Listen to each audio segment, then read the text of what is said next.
Hi, this video will explain how to change the DNS settings on the NVidia Shield to work with Unblockr. Okay, so before you go making changes to your Shield, you need to make a note of the existing network settings. This is important because when we change the settings to suit Unblockr, we only want to change the DNS settings. We want to make sure that all of the other settings remain the same. So the best way of finding out your existing settings is to slip down to the bottom and pick your current network connection. In this case, I'm using a Wi-Fi connection.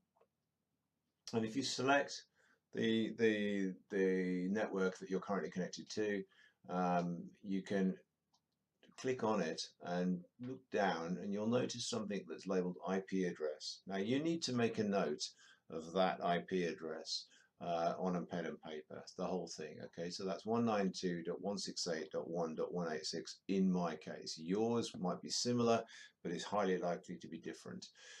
It's important to note as well that this is not the IP address that you place in your user profile on the Unblockr page. Okay, this is the IP address of your NVidia Shield within your home network. Okay, so don't be confused by that, but make a note of that IP address and write it down.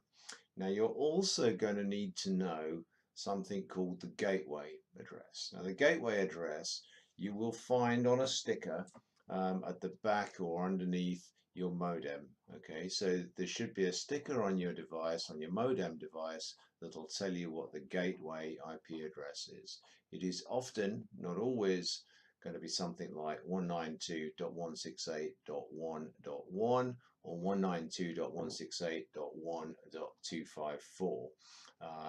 But it will almost always have the same first three sections. Okay, so go ahead, operate your device, make a note of the IP address, go to your modem, find out the gateway address, and then when you've done, write those down on a piece of paper, and we'll show you how to make changes.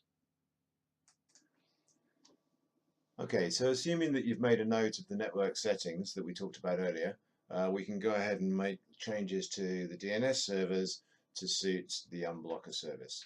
If we nip down to the bottom of the screen and select the network there, I'm using one here, and I can need to scroll all the way down. Notice past the current IP address, so one last chance to take a look at it. Scroll down and move to the section labeled IP settings. Yours is highly likely, as mine does here, say current settings is DHCP based. We need to select that, move the highlight down to the word static, and then select that one. Now it's important here to make sure that the IP address completely reflects the one that you made a note of earlier. In my case, the last digits, or the last three digits, have to be 186. So if I go ahead and change that, that now changes the IP address of the static settings to suit the settings that we had earlier. You must make sure that that completely reflects the IP address that you made a note of earlier. Then we pick next, and here we need to enter the gateway address. Now remember, the gateway address was the address that you likely found on the bottom or the back of your router.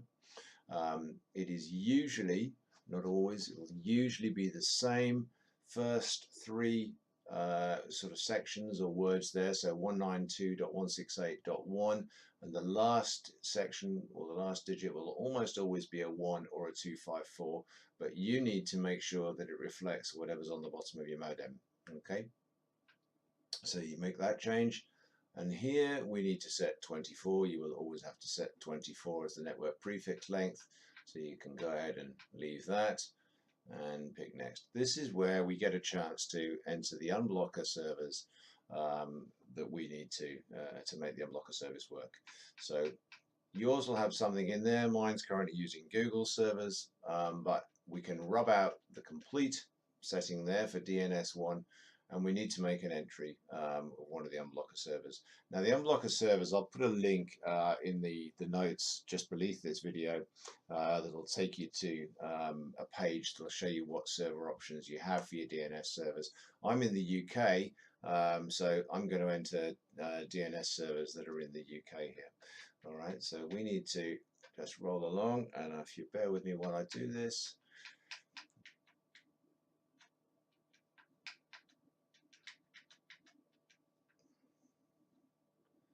Okay, so we've entered the first server there, and press next, and again I need to rub out whatever's there in the second one and enter another Unblockr server. If you're in the UK, you'll be able to use the same settings that I am. If you're in the US, you'll have some different servers to choose from, but as I said earlier, you can have there's a link on this page that you can use to go and look up the servers that you need to use. Select next, and it should tell you that the values have been saved successfully. And at this point, if we go back to the main screen, you may at times see an error here. You can see it showing an error. We found that it helps quite a lot to move the highlight over to the power button here and simply ask it to restart. When that happens, you should be good to go. Okay, for most of this video we were talking about the NVidia Shield and talking about the Wi-Fi connection. In case you're using a wired network connection, the process is almost identical, except you'll notice that instead of the Wi-Fi sort of symbol at the bottom of the screen here, there's a little arrow with some dots in it to represent a wired connection. To make the network change that you need to do is exactly the same process insofar as we select it and walk down until we get to the IP settings, and then you're into the configuration in exactly the same way that it was before. So the only change is really the selection of a slightly different icon. The process is exactly the same, and you will of course need to have made a note of your IP address and gateway address as we discussed earlier. Otherwise, everything else should be exactly the same.